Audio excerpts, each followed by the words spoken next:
There is a real animal on Earth that doesn't breathe not even once. Far beneath the Mediterranean Sea, at a depth of 3,000 meters, a hidden world exists.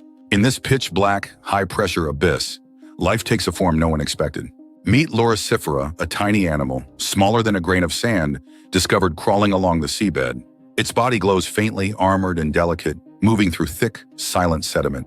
Loricifera's home is an anoxic basin, a place completely devoid of oxygen. For decades, scientists believed no animal could survive here. In these dead zones, Loricifera feeds, moves, and reproduces, thriving where life should be impossible. The secret lies within its cells. Most animals depend on mitochondria organelles that use oxygen to generate energy. Loricifera is different. It has hydrogenosomes, unique structures powered by hydrogen instead. Inside each cell, hydrogen flows in, and energy sparks to life without a single breath of oxygen. This discovery reshaped our understanding of biology. Loricifera proves that life adapts even in total darkness, crushing pressure and zero oxygen. It expands the possibilities for life in the universe, from the deeps of our own oceans to the icy moons of Europa and Enceladus. Life always finds a way even without oxygen. Tiny fact, Studiox.